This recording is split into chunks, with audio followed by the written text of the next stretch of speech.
Doctor प्रतिभा बारी, homeopathic तज्ञ, प्रतिभाच healing टचच्या माझ्या यूट्यूब चॅनलमध्ये पुन्हा एकदा तुमचं मनापासून हार्दिक स्वागत करत आहे. माझ्या या यूट्यूब चॅनलमध्ये आपण वेगवेगळे आजार आणि त्यामागे असलेले मानसिक संघर्ष म्हणजेच हॅमर कॉन्फ्लिक्ट याबद्दल माहिती घेत आहोत. की प्रत्येक आजाराच्या मागे कुठला मानसिक ताणतणाव असू शकतो अशी डिटेल माहिती आपण ह्या सिरीजमध्ये घेत आहोत. आतापर्यंत वेगवेगळ्या 23 आजारांवर आपण व्हिडिओ बनवले आहेत आणि ते मी माझ्या ह्या यूट्यूब चॅनलला अपलोड देखील केलेले आहेत. म्हणून जर अजून तुम्ही ते बघितले नसतील तर प्रतिभाच हिलिंग टच या माझ्या यूट्यूब चॅनलला सबस्क्राईब करा, जेणेकरून ते व्हिडिओज तुम्हाला बघता येतील. आणि त्याचबरोबर बेल आयकॉन देखील प्रेस करा, जेणेकरून नवीन व्हिडिओच्या अपडेट जे आहेत ते तुम्हाला मिळू शकतील. आजचा टॉपिक आपला आहे तो म्हणजे अस्थमा. अस्थमा होतो काय ट्रिगर्स फॅक्टर्स आहे ज्याच्यामध्ये अस्थमाचा त्रास हा वाढतो, कुठल्या व्यक्तींमध्ये अस्थमाचा त्रास जास्त बघण्यात येतो आणि त्याच प्रकारे काय मानसिक ताणतणाव आहेत, काय हॅमर कॉन्फ्लिक्ट आहे अस्थमा मागे, अशी संपूर्ण माहिती आपण आजच्या व्हिडिओमध्ये बघणार आहोत. तर अस्थमा म्हणजे काय, तर हा श्वसन नलिकेचा दीर्घकाळ चालणारा क्रोनिक डिसीज आहे. यामध्ये काय होतं तर श्वसन नलिका जी आहे ती आकुंचन पावते आणि तिला सूज येते. त्यामुळे श्वास जो आहे तो फुफ्फुसापर्यंत पोहोचण्यामध्ये अडथळा निर्माण होतो. त्यामुळे धाप लागणे, छातीमध्ये आवळल्यासारखं वाटणे, खोकला, कोरडा किंवा ओला असे जे लक्षणे आहेत ती दिसून येतात. आणि ह्या व्यक्तींमध्ये हा त्रास जो आहे तो वातावरणातील बदल, धूर, धूळ, परागकण अशा ज्या छोट्या छोट्या गोष्टी आहेत ज्याच्या त्या व्यक्तींना सेन्सिटिव्हिटी असते की थोडं देखील धुळीमध्ये त्यांनी काम केलं, गाडीवर प्रवास केला, अशा छोट्या छोट्या गोष्टींनी त्यांचा जो आहे हा त्रास वाढतो.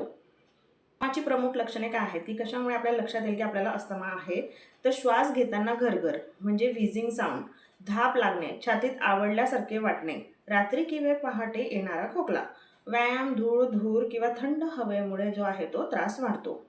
अस्थमा होण्याची प्रमुख कारणे काय आहेत, तर अस्थमा एका कारणामुळे होत नाही तर वेगवेगळे, जसं पर्यावरणाशी संबंधित असतील, आनुवंशिक असतील, एखाद्या व्यक्तीची स्वतःची असलेली सेन्सिटिव्हिटी त्याच्यासाठी कारणीभूत असू शकते. त्याच प्रकारे काही मानसिक ताणतणाव देखील याच्या मागे असतात. तर ते आपण बघूया. एक म्हणजे आनुवंशिक प्रवृत्ती, की जर फॅमिलीमध्ये इतर कोणाला अस्थमा असेल, आईवडिलांना, भाऊ बहिणींना, तर ते पुढच्या जनरेशनमध्ये येण्याची शक्यता जास्त असते. धूळ, परागकण किंवा बुरशी अशा वातावरणाचं सेन्सिटिव्हिटी निर्माण होणं, की याच्यामध्ये असा एखादा व्यवसाय असेल की जिथे ह्या गोष्टींची वारंवार संपर्क येत असेल, काहीतरी केमिकल्स फॅक्टरीमध्ये काम करणं किंवा सिगरेटचा धूर, वायू प्रदूषण, वारंवार होणारे श्वसनाचे संसर्ग म्हणजे लहानपणापासून वारंवार जो आहे तो सर्दी खोकला होत आहे आणि कालांतराने तो अस्थमामध्ये कन्वर्ट होतो. थंड हवा, वातावरणातील बदल, थंड वातावरण झालं की ह्या लोकांमध्ये सेन्सिटिव्हिटी वाढते आणि अस्थमाचा त्रास जो आहे तो दिसून येतो. तसेच ताणतणाव आणि तीव्र भावना, हेच हॅमर कॉन्फ्लिक्ट आहे, ते आपण पुढे जाणून घेणार आहोत. आता अस्थमामध्ये शरीरात काय घडते, तर जेव्हा एखादा ट्रिगर फॅक्टर, जसं आपण सांगितलं धूळ, कुठल्या गोष्टीची, धुराची, सिगरेटची, कुठल्याही गोष्टीची ॲलर्जी असेल, असा जर पदार्थ शरीरामध्ये प्रवेश केला तर तेव्हा काय होते, तर श्वासनलिकेमध्ये सूज येते, त्याभोवतीचे स्नायू जे आहे ते आकुंचन पावतात आणि जास्त प्रमाणात कफ शरीरात तयार होतो. त्यामुळे हवेचा मार्ग जो आहे तो अरुंद होतो आणि आपल्याला श्वास घेण्यामध्ये त्रास होतो. यालाच आपण अस्थमाचा अटॅक म्हणतो. म्हणजे खरं आहे की एखादा ट्रिगर फॅक्टर आपल्या शरीरात गेल्यामुळे आपल्या शरीरातली जी काही इम्युन सिस्टीम म्हणजे रोगप्रतिकार शक्ती आहे ती ॲक्टिवेट होते आणि वेगवेगळ्या प्रकारचे रसायन जे आहे ते सिक्रेट केले जातात आणि त्याचा परिणाम म्हणून श्वसन नलिकेमध्ये विविध बदल आपल्याला बघण्यात मिळतात आणि या बदलांच्याच रूपामध्ये कफ तयार होतो, श्वसनलिका अरुंद होते आणि आपल्याला श्वास घ्यायला त्रास होतो. आतापर्यंत आपण बघितलं कुठले ट्रिगर फॅक्टर आहेत, कुठली लक्षणे आहेत अस्थमाच्या मागे आणि शरीरात कुठले बदल घडतात. आता आपण समजून घेणार आहोत की कुठले हॅमर कॉन्फ्लिक्ट म्हणजे कुठला मानसिक ताणतणाव आहे जो अस्थमाच्या आजाराला कारणीभूत आहे. तर पुरुषांमध्ये जे आहे ते टेरिटोरियल फिअर कॉन्फ्लिक्ट म्हणजे काय, तर आपला प्रदेश, आपले क्षेत्र याच्याशी संबंधित काही धोक्याची भीती. कसं, तर माझी जागा, माझे घर, माझा व्यवसाय, माझी नोकरी, माझे कुटुंब किंवा माझी सुरक्षितता धोक्यात झाली आहे. जसं माझ्या प्रदेशावर जर कोणी कब्जा केला तर कसं होईल, नोकरी जाण्याची भीती किंवा नोकरी जाणे म्हणजे जर माझी नोकरी गेली तर कसं होईल किंवा माझी नोकरी गेली आता मी कसं करू, व्यवसायात मोठे नुकसान किंवा व्यवसाय बंद पडणे, घर किंवा मालमत्ता गमावण्याची भीती की कोणीतरी काहीतरी अधिकार सांगितला आहे आणि मग त्यामुळे आपलं घर गमावणे किंवा मालमत्ता गमावणे अशी भीती त्या व्यक्तीच्या मनात असते. कुटुंबाच्या सुरक्षिततेची सतत चिंता, की आपलं कुटुंब जे आहे ते सुरक्षित नाही आहे, त्यामुळे वाटणारी चिंता, भविष्यात काय होईल याची सतत चिंता. म्हणजे कुठल्या प्रकारची भीती जी आहे ती ह्या व्यक्ती एक्सपिरियन्स करत असतात. मग ती आपल्या व्यवसायाशी निगडीत असू शकते, घराशी निगडीत असू शकते किंवा आपल्या कुटुंबातील व्यक्तींशी संबंधित देखील ती असू शकते. म्हणजे आपले क्षेत्र, आपलं कुटुंब याच्याशी संबंधित जर भीतीदायक वातावरण काही ती व्यक्ती फेस करत असेल तर त्याच्यामध्ये अस्थमाचे लक्षणं जे आहे ते दिसून येऊ शकतात. आणि फिमेल्समध्ये म्हणजे महिलांमध्ये स्केअर, फ्राईट, कॉन्फ्लिक्ट म्हणजे अचानक भीती किंवा दहशत अशी जर काही घटना घडली असेल की अचानक भीती वाटली असेल तर त्यामुळे जे आहे ते हे कॉन्फ्लिक्ट ॲक्टिवेट होऊन अस्थमाची लक्षणे दिसतात. कसं तर अचानक अशी कुठली तरी घटना किंवा असा इन्सिडन्स होणं की ज्यामुळे भीती वाटणे किंवा एक जे म्हणतो आपण छातीत दडपल्यासारखं फिलिंग येणं अशी जर घटना झाली असेल तर स्केअर, फ्राईट, कॉन्फ्लिक्ट ॲक्टिवेट होऊन अस्थमाची लक्षणे हे दिसून येतात. जसं की गंभीर अपघात प्रत्यक्ष पाहणे, मग आपल्या जवळच्या व्यक्तीचा असो किंवा इतरांचा जो आहे तो आपण समोर डोळ्यांनी बघितला, ती भीती, अचानक घराला आग लागणे किंवा अचानक अशी काहीतरी आपत्ती निर्माण होणे, दरोडा किंवा हल्ला, आता काय होणार अशी तीव्र भीती, की अचानक काही सडन गोष्ट घडली आहे आणि भीती वाटली की आता आपण ह्या गोष्टीतून कसं बाहेर निघू, आता आपलं कसं होणार. काही क्षणांसाठी शरीर गोठल्यासारखं वाटणं, की ही भीती इतक्या जास्त प्रमाणात असते की आपलं शरीर जणू काही गोठूनच गेलं आहे असं वाटणं. डॉक्टरांनी गंभीर आजार सांगणं, की अचानक एखाद्या रिपोर्ट्समध्ये काहीतरी गंभीर आजार, कॅन्सरसारखा, TB सारखा काहीतरी असा गंभीर आजार आहे तो अचानक आपल्याला कळला, त्यामुळे जी भीती निर्माण होते ती पळूनही जाता येत नाही आणि प्रतिक्रियाही देता येत नाही. अशा सिच्युएशनमध्ये काय होतं, शरीर एकदम गोठल्यासारखं होतं की आपण ह्या परिस्थितीतून स्वतःला बाहेरही काढू शकत नाही आणि पळूनही जाऊ शकत नाही. अशी सिच्युएशन जर त्या व्यक्तीच्या आयुष्यात घडत असेल तर त्याला अस्थमाचा त्रास हा होऊ शकतो. ब्रॉन्कियल अस्थमा, ब्रॉन्कियल मसलचं कार्य काय आहे ते आपल्या श्वसन नलिकेचा व्यास जो आहे तो नियंत्रित करतात. म्हणजे हवा आत घेताना इनहेलेशन करताना मदत करणे, तसेच श्वास सोडताना एक्झलेशन संतुलित राखणे, हे जे काम आहे ते आपले ब्रॉन्कियल मसल्स करत असतात. ब्रेनमध्ये, मेंदूमध्ये 2 सेंटर्स आहेत आपल्या रेस्पिरेटरी सिस्टीमशी. ब्रॉन्कियल स्नायूंचे नियंत्रण जे आहे ते सेरेब्रल मेडुला आणि मोटर कॉर्टेक्समधून होते.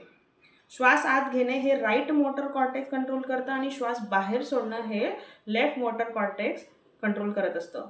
म्हणजे आपल्या ब्रेन थ्रू आपलं जे आहे ते श्वास जे आहे तो कंट्रोल केला जातो आणि त्याचे 2 सेंटर आपल्या ब्रेनमध्ये आहेत, सेरेब्रल मेडुला आणि सेरेब्रल कॉर्टेक्समध्ये. राईट साईड जी आहे ती श्वास आत घेणे हे कंट्रोल करते आणि लेफ्ट साईड जी आहे ती श्वास सोडणे याचं नियंत्रण त्यामध्ये असतं. कॉन्फ्लिक्ट ॲक्टिव्ह फेजमध्ये काय होतं, तर कॉन्फ्लिक्ट ॲक्टिव्ह फेज म्हणजे काय, की एखादा आघात, एखादी घटना जी घडून गेली आहे त्याचा परिणाम आपल्या मनावर खोलवर झाला आहे आणि त्यामुळे शरीरामध्ये जी प्रक्रिया सुरू होते त्याला आपण कॉन्फ्लिक्ट ॲक्टिव्ह फेज म्हणतो. याच्यामध्ये ब्रॉन्कियल स्नायूंमध्ये कार्यक्षमता कमी होते, म्हणजे स्नायूंचा पक्षाघात, पॅरालिसिस होतो. मग श्वास घेण्यास त्रास वाढतो, श्वास बाहेर सोडणे देखील लांबते. म्हणजे मसल जे आहे ते पॅरालाइज होतात, त्यामुळे श्वास घेणे आणि सोडणे जे आपण मगाशी बघितलं की हे जे आहे ते ब्रॉन्कियल मसल्स जे कंट्रोल करतात, तर ते पॅरालाइज झाल्यामुळे ह्या दोघंही गोष्टी ज्या आहेत त्या सुरळीत होत नाही. हिलिंग फेजमध्ये काय होतं, की जेव्हा एखादी व्यक्ती ज्याला अस्थमा आहे ती ही कॉन्फ्लिक्ट ॲक्टिव्ह फेज म्हणजे ह्या मानसिक आघातातून बाहेर पडते, हिलिंग फेजमध्ये जाते, तेव्हा काय चेंजेस होतात, तर स्नायूंची दुरुस्ती सुरू होते, कोरडा खोकला येऊ शकतो, ब्रॉन्कियल स्पाझम येऊ शकतात, कफ बाहेर पडण्यास सुरुवात होते, शेवटी स्नायूंचे कार्य सामान्य होते.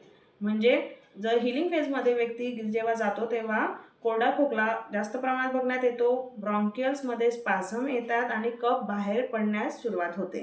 वारंवार अस्थमाचा त्रास हा का होतो, तर मूळ संघर्षाशी संबंधित एखादा ट्रिगर ड्रॅग पुन्हा सक्रिय झाला तर तीच लक्षणे पुन्हा दिसू शकतात.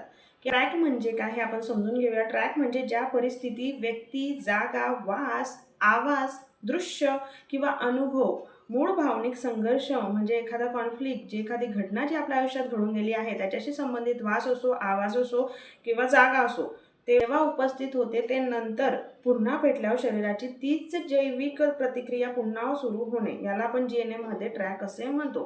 GNM मध्ये ट्रॅक काय आहे, की जेव्हा एखादा जैविक धक्का आपल्याला सहन आपण केला आहे, ती गोष्ट जिथे झाली आहे, ती जागा असो, ती व्यक्ती असो, त्या व्यक्तीचा आवाज असो किंवा एखादा वास असो, ह्याच्याशी जे संबंधित आहे आणि पुन्हा जर तीच गोष्ट, तोच वास, तोच आवाज आपल्याला पुन्हा ऐकायला भेटला तर आपण पुन्हा त्या जैविक धक्क्यामध्ये जातो. यालाच GNM मध्ये ट्रॅक असे म्हटले आहे. उदाहरणार्थ कुत्र्याचा आवाज, आपल्याला कुत्रा चावला आहे, ती एक भीती आपल्या मनात बसली म्हणून कुत्र्याचा भुंकण्याचा आवाज जरी आला तरी पुन्हा त्या व्यक्तीला ती भीतीदायक वातावरण ते तयार होतं आणि शरीरामध्ये चेंजेस होतात. एखादी गोष्ट आयुष्यात घडून गेली आहे नंतर ती परिणाम करत नाही असं नाही आहे, तर त्याच्याशी संबंधित जे काही बाकी घटक आहे जे ट्रॅकमध्ये येतात तर ते पुन्हा आपल्या आयुष्यात आले तरी देखील तो धक्का जो आहे तो आपण पुन्हा अनुभव घेतो आणि ह्या गोष्टी वारंवार झाल्यामुळे अस्थमाचा त्रास जो आहे तो वारंवार बघण्यात येतो. आता अस्थमामध्ये मोठ्या प्रमाणात वापरली जाणारी ट्रीटमेंट म्हणजे नेबुलायझेशन म्हणजे वाफ घेणे आणि स्टिरॉइड जे आहे ते वापरले जातात. पण जर तुम्ही जास्त लॉंग टर्ममध्ये हे स्टिरॉइड्स किंवा नेबुलायझर वापरले तर त्याचे साईड इफेक्ट जे आहे ते तुमच्या शरीरावर बघण्यात भेटू शकतात. तर हे नेबुलायझरचे साईड इफेक्ट काय आहेत तर हात थरथरणे, डोकेदुखी, हृदयाचे ठोके वाढणे म्हणजे टॅकिकार्डिया, स्नायूंमध्ये गोळे येणे, क्रॅम्प्स येणे, धडधड जाणवणे, अस्वस्थपणा, बेचैनी आणि रक्तातील पोटॅशियम कमी होणे. म्हणून अस्थमाचा जो आहे तो परमनंटली इलाज करणं जास्त गरजेचं आहे. आणि आजच्या व्हिडिओमध्ये तुमच्या लक्षात आलं असेल की अस्थमा फक्त एका कारणामुळे होत नाही. शॉर्ट अस्थमा म्हणजे काय तर शरीरात निर्माण झालेली हायपर सेन्सिटिव्हिटी की ज्यामध्ये ह्या व्यक्तीला जर वातावरणातील बदल असो, धूर, धूळ, पराकण किंवा प्राण्यांचे केस, कुठलाही एखादा ट्रिगर फॅक्टर असेल किंवा आनुवंशिक हिस्ट्री असेल तर ह्या व्यक्ती ज्या आहेत त्या अस्थमाच्या अटॅकने पुन्हा पुन्हा ज्या आहेत त्या संक्रमित होत असतात.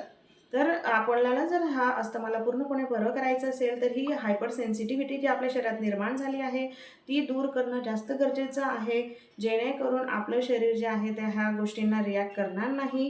कारण आपण किती दिवस आहे की आपण बाहेर नाही जाणार की आपला संसर्ग येणार नाही, वातावरणातील बदल आहे ते घडत राहणारच आहे, ते आपण थांबवू शकत नाही. त्याचप्रकारे बाहेर जाणंसुद्धा आपण टाळू शकत नाही. म्हणून आपली ही जी हायपर सेन्सिटिव्हिटी निर्माण झाली आहे ती कंट्रोल करणं जास्त गरजेचं आहे आणि त्यामागे मानसिक कारणं देखील तितकी जबाबदार आहेत. म्हणून जर तुम्हाला किंवा तुमच्या जवळच्या व्यक्तीला कोणाला अस्थमाचा त्रास असेल तर हा व्हिडिओ त्यांच्यापर्यंत नक्की पोचवा आणि लक्षात घ्या की अस्थमा जो आहे तो एका गोष्टीमुळे होत नाही.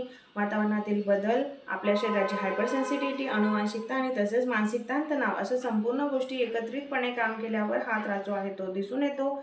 म्हणून होमिओपॅथिक औषधं नक्की घ्या, कारण होमिओपॅथिक औषधे जे आहेत ती हे संपूर्ण गोष्टी कन्सिडर करून रुग्णाला दिली जातात आणि प्रत्येक व्यक्तीचं औषध जे आहे ते इतर व्यक्तीपेक्षा वेगळं असतं.